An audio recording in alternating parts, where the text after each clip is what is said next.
एक था राजा। राजा जी लकदक कपड़े पहनकर यूं तो हजारों रुपए खर्च करते रहते थे, पर दान के वक्त उनकी मुट्ठी बंद हो जाती थी। राजसभा में एक से एक नामी लोग आते रहते थे, लेकिन गरीब, दुखी, विद्वान, सज्जन इनमें से कोई भी नहीं आता था, क्योंकि वहां पर इनका बिल्कुल सत्कार नहीं होता था। एक बार उस देश में अकाल पड़ गया। पूर्वी सीमा के लोग भूखे प्यासे मरने लगे। राजा के पास खबर आई। वे बोले, यह तो भगवान की मार है, इसमें मेरा कोई हाथ नहीं है। लोगों ने कहा, महाराज, राजभंडार से हमारी सहायता करने की कृपा करें, जिससे हम लोग दूसरे देशों से अनाज खरीदकर अपनी जान बचा सकें। राजा ने कहा, आज तुम लोग अकाल से पीड़ित हो, कल पता चलेगा। कहीं भूकंप आया है, परसों सुनूंगा। कहीं के लोग बड़े गरीब हैं, 2 वक्त की रोटी नहीं जुटती। इस तरह सभी की सहायता करते करते जब राजभंडार खत्म हो जाएगा, तब खुद मैं ही दिवालिया हो जाऊंगा। यह सुनकर सभी निराश होकर लौट गए। इधर अकाल का प्रकोप फैलता ही जा रहा था। न जाने रोज कितने ही लोग भूख से मरने लगे। लोग फिर राजा के पास पहुंचे। उन्होंने राजसभा में गुहार लगाई, दुहाई महाराज, आपसे ज्यादा कुछ नहीं चाहते, सिर्फ 10,000 रुपए हमें दे दें तो हम आधा पेट खाकर भी जिंदा रह जाएंगे। राजा ने कहा, 10,000 रुपए भी क्या तुम्हें बहुत कम लग रहे हैं? और उतने कष्ट से जीवित रहकर लाभ ही क्या है? एक व्यक्ति ने कहा, भगवान की कृपा से लाखों रुपए राजकोष में मौजूद हैं। जैसे धन का सागर हो, उसमें से एक आध लोटा ले लेने से महाराज क्या नुकसान हो जाएगा?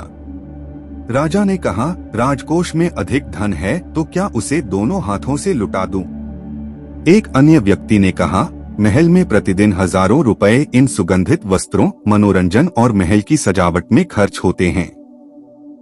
यदि इन रुपयों में से ही थोड़ा सा धन जरूरतमंदों को मिल जाए तो उन दुखियों की जान बच जाएगी। यह सुनकर राजा को क्रोध आ गया। वह गुस्से से बोला, खुद भिखारी होकर मुझे उपदेश दे रहे हो? मेरा रुपया है, मैं चाहे उसे उबालकर खाऊं चाहे तलकर, मेरी मर्जी। तुम अगर इसी तरह बकवास करोगे तो मुश्किल में पड़ जाओगे, इसलिए इसी वक्त तुम चुपचाप खिसक जाओ। राजा का क्रोध देखकर लोग वहां से चले गए। राजा हंसते हुए बोला, छोटे मुंह बड़ी बात, अगर 100-200 रुपए होते तो एक बार सोच भी सकता था। पहरेदारों की खुराक 2-4 दिन कम कर देता और यह रकम पूरी भी हो जाती, मगर 100-200 से इन लोगों का पेट नहीं भरेगा। एकदम 10,000 मांग बैठे। छोटे लोगों के कारण नाक में दम हो गया है। यह सुनकर वहां उपस्थित लोग हाँ हूं कहकर रह गए, मगर मन ही मन उन्होंने भी सोचा, राजा ने यह ठीक नहीं किया। जरूरतमंदों की सहायता करना तो राजा का कर्तव्य है। 2 दिन बाद न जाने कहां से एक बूढ़ा सन्यासी राजसभा में आया।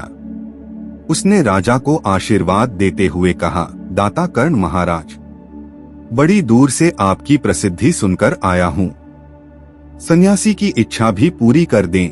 अपनी प्रशंसा सुनकर राजा बोला, जरा पता तो चले तुम्हें क्या चाहिए? यदि थोड़ा कम मांगो तो शायद मिल भी जाए। सन्यासी ने कहा, मैं तो सन्यासी हूँ, मैं अधिक धन का क्या करूँगा? मैं राजकोष से 20 दिन तक बहुत मामूली भिक्षा प्रतिदिन लेना चाहता हूँ। मेरा भिक्षा लेने का नियम इस प्रकार है, मैं पहले दिन जो लेता हूँ, दूसरे दिन उसका दुगुना, फिर तीसरे दिन उसका दुगुना, फिर चौथे दिन तीसरे दिन का दुगुना, इसी तरह से प्रतिदिन दुगुना लेता जाता हूँ। भिक्षा लेने का मेरा यही तरीका है। राजा बोला, तरीका तो समझ गया, मगर पहले दिन कितना लेंगे, यही असली बात है। 2-4 रुपयों से पेट भर जाए तो अच्छी बात है, मगर एकदम से 20-50 मांगने लगे, तब तो 20 दिन में काफी बड़ी रकम हो जाएगी।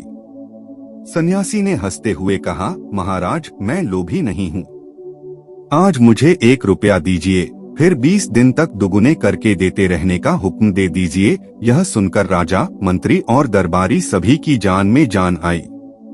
राजा ने हुक्म दे दिया कि सन्यासी के कहे अनुसार 20 दिन तक राजकोष से उन्हें भिक्षा दी जाती रहे। सन्यासी राजा की जय जयकार करते हुए घर लौट गए। राजा के आदेश के अनुसार राजभंडारी प्रतिदिन हिसाब करके सन्यासी को भिक्षा देने लगा। इस तरह 2 दिन बीते, 10 दिन बीते, 2 सप्ताह तक भिक्षा देने के बाद भंडारी ने हिसाब करके देखा कि दान में काफी धन निकला जा रहा है। यह देखकर उन्हें उलझन महसूस होने लगी।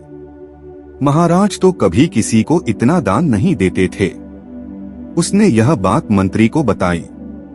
मंत्री ने कुछ सोचते हुए कहा, वाकई यह बात तो पहले ध्यान में ही नहीं आई थी, मगर अब कोई उपाय भी नहीं है। महाराज का हुक्म बदला नहीं जा सकता।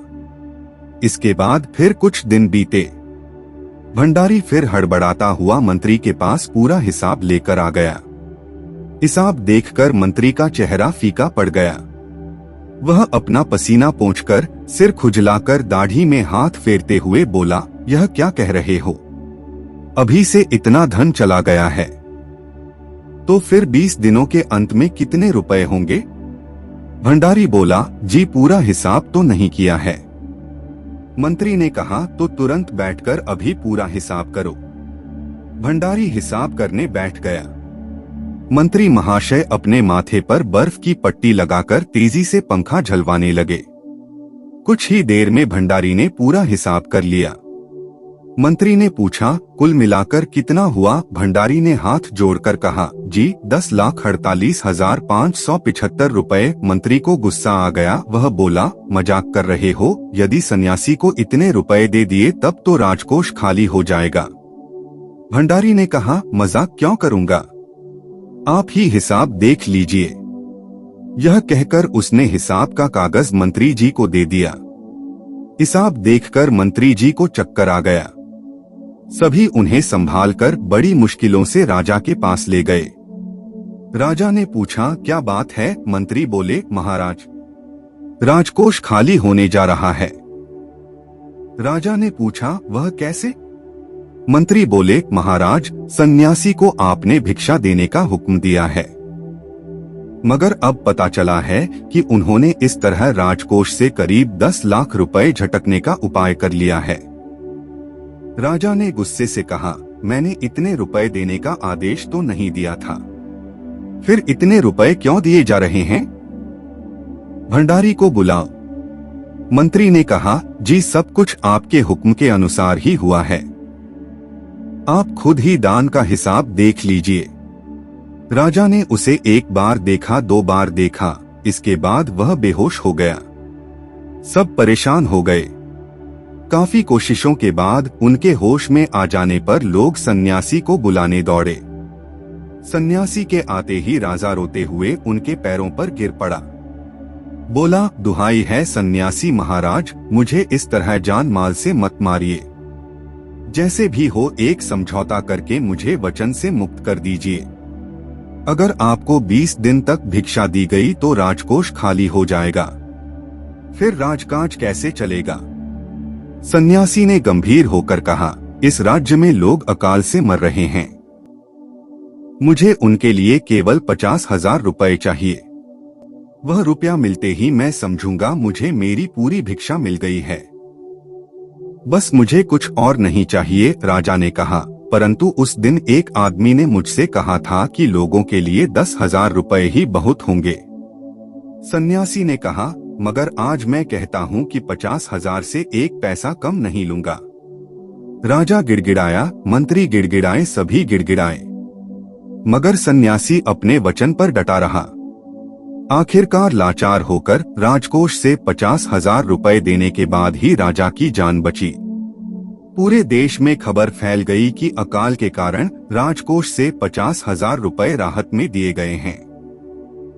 सभी ने कहा, हमारे महाराज कर्ण जैसे ही दानी हैं।